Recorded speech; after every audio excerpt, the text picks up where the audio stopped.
How good does it feel to be playing music again? And how much do you miss the crowds hearing their reaction? Because you know they're loving it at home right now. I'll tell you what, the I heard an interview and the great Paul McCartney said, look for the silver linings, and he really means it. And we always said it in a cliche sort of way, but even in a year as bad as this has been for everybody, I have found time with my family has been, I've never had this in 20 years. So I'm thankful for that. And that's where I'm kind of investing my happiness is in the family.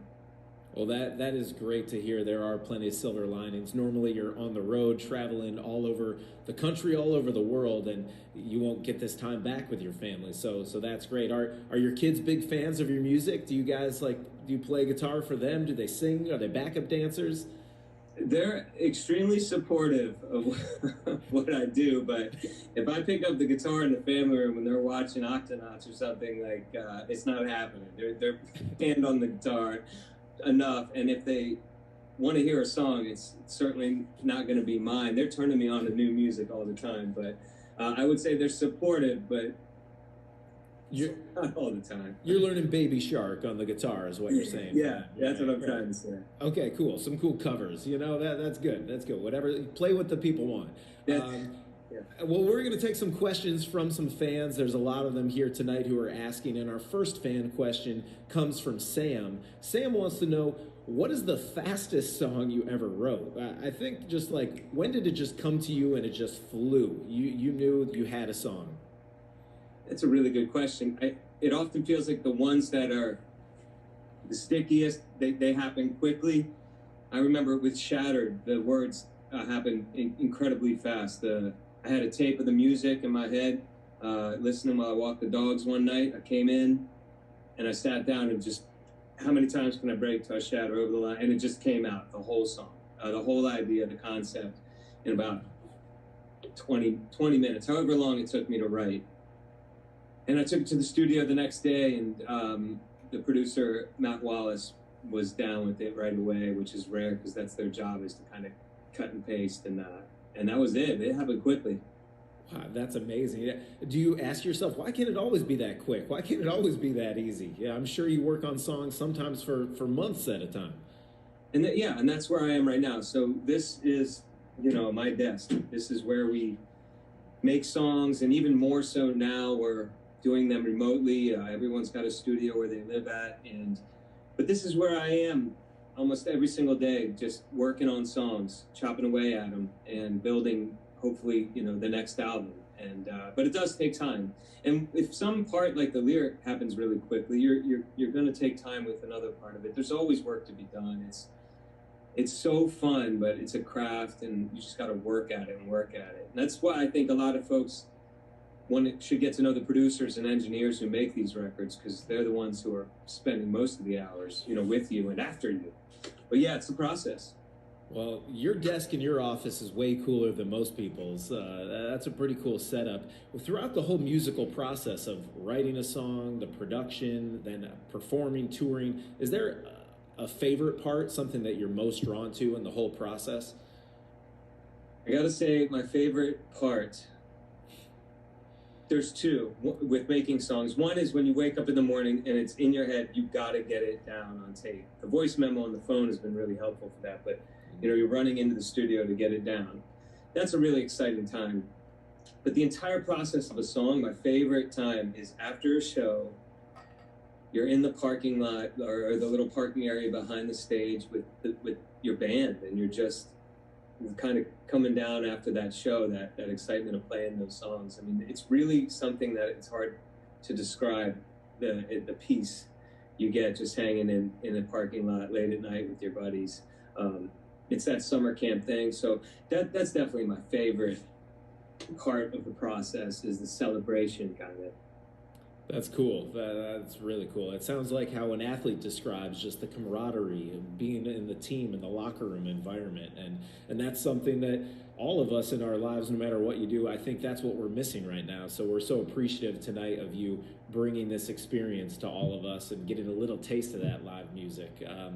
Steve, another fan of yours, he has a question. He wants to know, was there actually a crazy game of poker that was the inspiration for that song? What's the story behind, one of your biggest hits? It's a great story because none of it was planned. I was overseas in high school with Chris, our drummer. We grew up together up until then also, but we were out somewhere, maybe at a mall with all our friends, and something wasn't right. I just wasn't with it. I just was not feeling it that night. I went back to our dorm and sat down and just literally, again, grabbed the pen, wrote out this game of cards with the devil. I just felt like I was at a point in life where I needed to make some decisions. Was I going to be how was I going to handle these things 17 years old? And it felt like a card game with the devil. And I just wrote it out. Who's up for game one? Who's up for game two? All this stuff. And then I put it away. Months later, when we came back to the States from high school abroad, we went to the basement of Chris's house and we start playing this song, which is Double Time. My 20 thrown down in my fist break, really up-tempo stuff. And Chris said, well, the end of the song needs to be the triumph, like when we won. We won the game. And so why don't we cut the time in half and kind of celebrate? And that's where the second half of the song happened. But we didn't really write it until we got in the studio recording it. The very first time we recorded as a band, a couple $100. And we made up the second half of the song, put it on tape. Next thing you know, it's on Napster, and everyone in the country knows the words. And I literally made up half of them. So it was like the first half was written in angst, the second half was a celebration of whatever came out of my mouth. So wow. It's a fun story. It says a lot about just kind of going with the flow.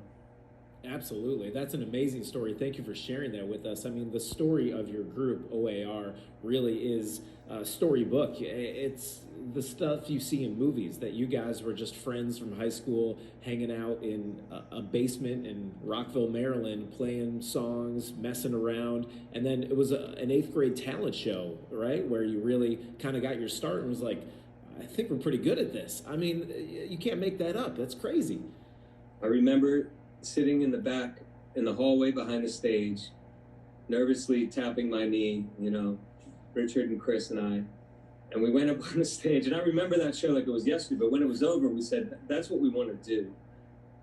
And we chased down that dream of not being a famous band. We wanted to be road warriors. We wanted to get on the road and experience that lifestyle. So we just chased it down. And we like to think of ourselves as like the Goonies of rock and roll, just come from the same neighborhood, the same kids that rode their bike down Dead Man's Cliff and did this over here at the Frost Hill, and just all that kind of imagery we carried into our songs.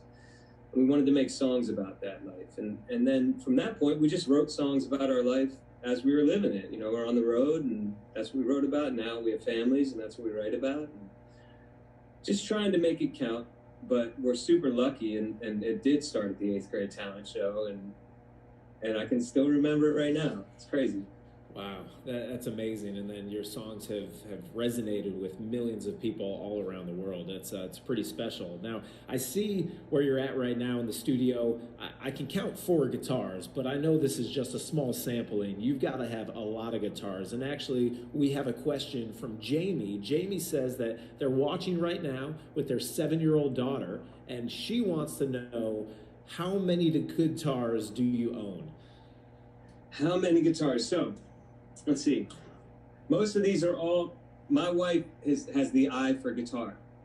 So she is the one who picked, like, this is like, yeah, this one, she knew I wanted this. I was watching into Green Day a lot, American Idiot era, and I wanted this a guitar in that world, and she kind of found the perfect one for me.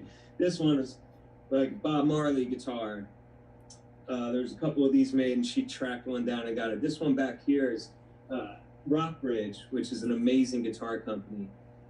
And this one is a Taylor, who's been so great to me forever. So I find in different companies, different things I love about their guitars. Collings is an amazing company. So there's so many out there, so many skilled people who make these things, that any guitar is a good one to start. My favorite one right now has to be my Collings.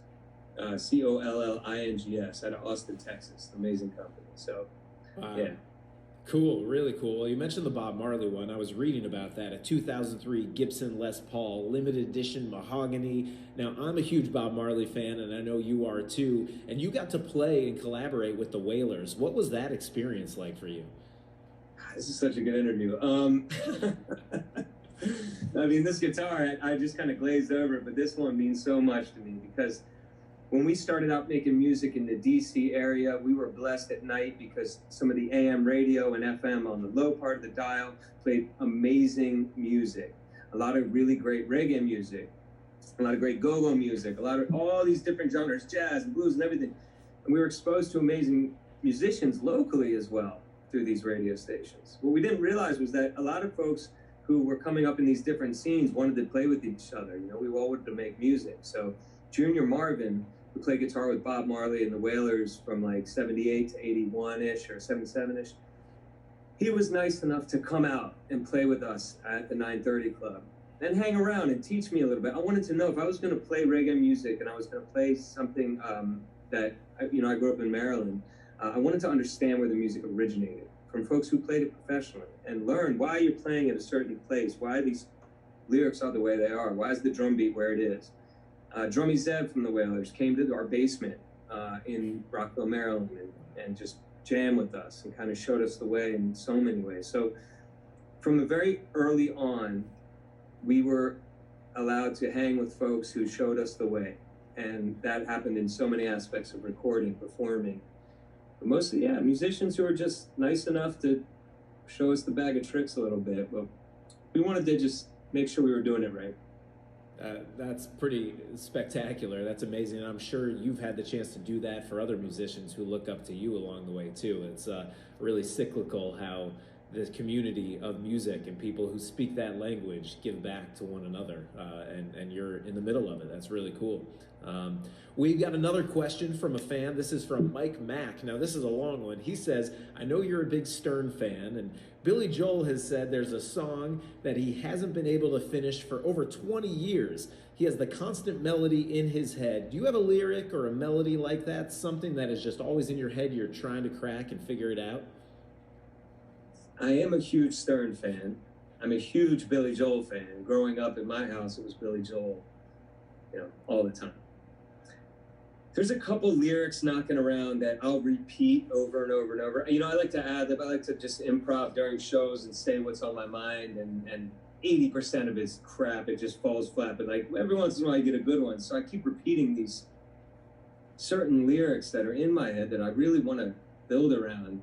And sometimes I do. And so, like, Turn the Car Around was a lyric that, you know, 20 years ago, I was sitting with John Alasia in a session for maybe our third album, and him going, you know, one day you're going to write something around that. But so it doesn't always happen when you want it to, you know, it happens later. I do have a couple knocking around in there, and on the spot right now, I can't really even think of them, but I know Can't Take It With You is a little phrase that I'm trying to build a song around that I think applies to everybody.